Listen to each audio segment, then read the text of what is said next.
ನಮಸ್ಕಾರ ಸ್ನೇಹಿತರೆ, Kannada jobs corner YouTube ಚಾನೆಲ್ಗೆ ಎಲ್ಲರಿಗೂ ಸ್ವಾಗತ. ಐಟಿಬಿಪಿ ಅಂದರೆ Indo Tibetan border police force ನಲ್ಲಿ ಟೆಲಿಕಮ್ಯುನಿಕೇಶನ್ ಡಿಪಾರ್ಟ್ಮೆಂಟ್ ನಲ್ಲಿ ಅಸಿಸ್ಟೆಂಟ್ ಕಮಾಂಡೆಂಟ್ ಹುದ್ದೆಗಳ ನೇಮಕಾತಿ ನಡೆಯುತ್ತಿರುವಂತದ್ದು.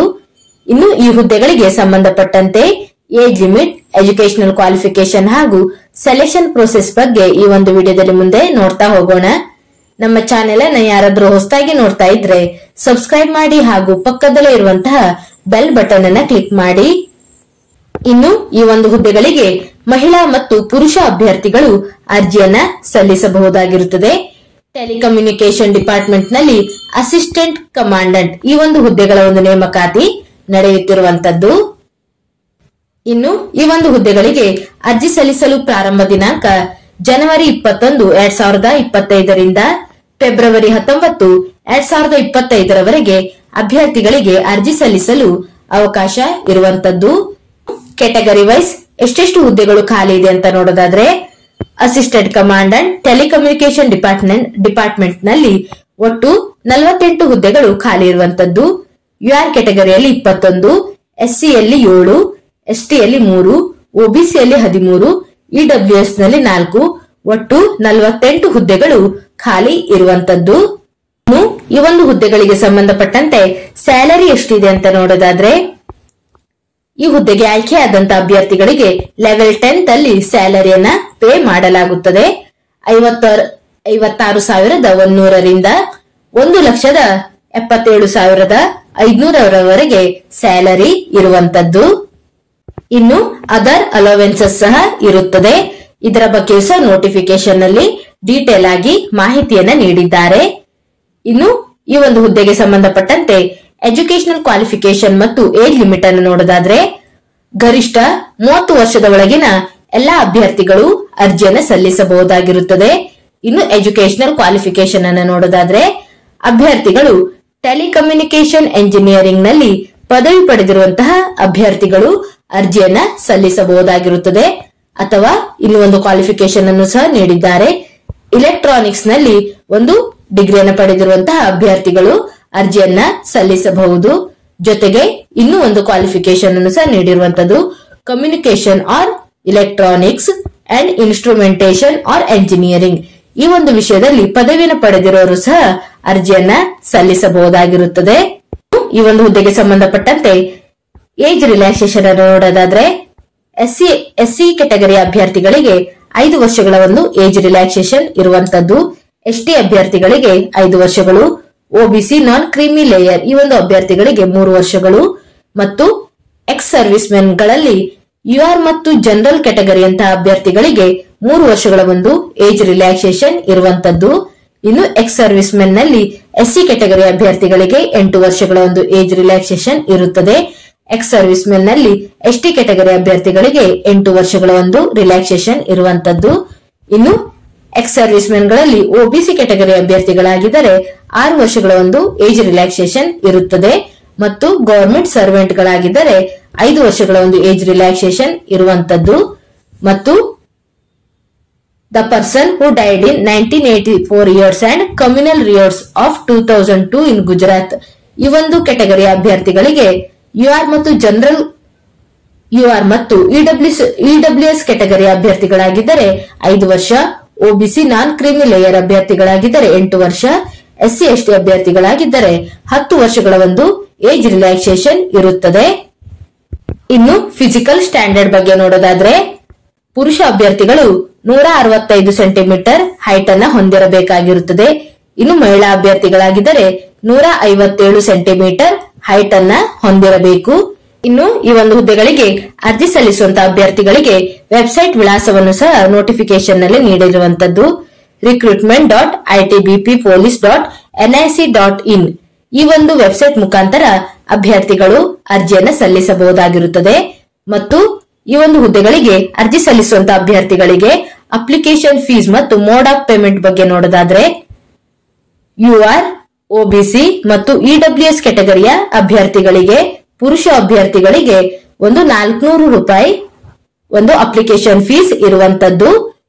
ಇನ್ನು ಅಭ್ಯರ್ಥಿಗಳು ಅಪ್ಲಿಕೇಶನ್ ಫೀಸ್ ಅನ್ನ ಆನ್ಲೈನ್ ಪೇಮೆಂಟ್ ಮಾಡಬೇಕಾಗಿರುವಂತದ್ದು. ಇನ್ನು SC/ST ಮತ್ತು ಮಹಿಳಾ ಅಭ್ಯರ್ಥಿಗಳು ಮತ್ತು ಎಕ್ಸ್ ಸರ್ವಿಸ್ ಮೆನ್ ಗಳಿಗೆ ಯಾವುದೇ ಅಪ್ಲಿಕೇಶನ್ ಫೀಸ್ ಇರೋದಿಲ್ಲ. ಇನ್ನು ಫಿಸಿಕಲ್ ಎಫಿಷಿಯನ್ಸಿ ಟೆಸ್ಟ್ ಬಗ್ಗೆ ನೋಡೋದಾದ್ರೆ ಪುರುಷ ಅಭ್ಯರ್ಥಿಗಳಿಗೆ 100 ಮೀಟರ್ ರನ್ನಿಂಗ್ ಅನ್ನ 18 ನಿಮಿಷಗಳಲ್ಲಿ ಕಂಪ್ಲೀಟ್ ಮಾಡಬೇಕಾಗಿರುತ್ತದೆ. ಇನ್ನು 800 ಮೀಟರ್ ರನ್ನಿಂಗ್ ಅನ್ನ 4 ನಿಮಿಷಗಳಲ್ಲಿ ಕಂಪ್ಲೀಟ್ ಮಾಡಬೇಕು. ಇನ್ನು ಲಾಂಗ್ ಜಂಪ್ 11 ಫೀಟ್ ಇರುವಂತದ್ದು ಒಂದು 3 ಚಾನ್ಸಸ್ಗಳು ಇರುತ್ತವೆ. ಇನ್ನು short foot 7.2 kg short foot ಅನ್ನ 14 ಫೀಟ್ ಒಂದು ಡಿಸ್ಟೆನ್ಸ್ ವರೆಗೆ ಎಸೆಯಬೇಕಾಗಿರುವಂತದ್ದು. ಇನ್ನು ಮಹಿಳಾ ಅಭ್ಯರ್ಥಿಗಳಿಗೆ ಒಂದು ಫಿಸಿಕಲ್ ಎಫಿಷಿಯನ್ಸಿ ಟೆಸ್ಟ್ ಬಗ್ಗೆ ನೋಡೋದಾದ್ರೆ 100 ಮೀಟರ್ ರನ್ನಿಂಗ್ ಅನ್ನ 20 ಸೆಕೆಂಡ್ಗಳಲ್ಲಿ ಕಂಪ್ಲೀಟ್ ಮಾಡಬೇಕಾಗಿರುತ್ತದೆ.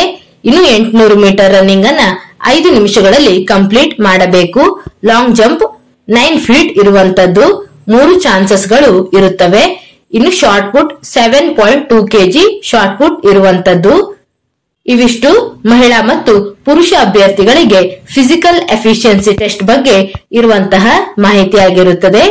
ಇನ್ನು ರಿಟರ್ನ್ ಎಕ್ಸಾಮಿನೇಷನ್ ಬಗ್ಗೆ ನೋಡೋದಾದ್ರೆ ಫಿಸಿಕಲ್ ಎಫಿಷಿಯನ್ಸಿ ಟೆಸ್ಟ್ ನಲ್ಲಿ ಪಾಸ್ ಆದಂತಹ ಅಭ್ಯರ್ಥಿಗಳನ್ನ ರಿಟರ್ನ್ ಎಕ್ಸಾಮಿಗೆ ಕರೆಯಲಾಗುತ್ತದೆ. ರಿಟರ್ನ್ ಎಕ್ಸಾಮ್ ನಲ್ಲಿ ಒಟ್ಟು 2 ಪೇಪರ್ಗಳು ಇರುವಂತದ್ದು. ಪೇಪರ್ 1 ಮತ್ತು ಪೇಪರ್ 2 ಇರುವಂತದ್ದು.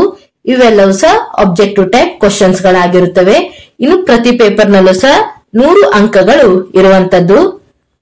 ಇನ್ನು ಎಕ್ಸಾಮಿನೇಷನ್ OMR ಅಥವಾ ಕಂಪ್ಯೂಟರ್ ಬೇಸ್ಡ್ ಟೆಸ್ಟ್ ಮುಖಾಂತರ ನಡೆಸಲಾಗುತ್ತದೆ.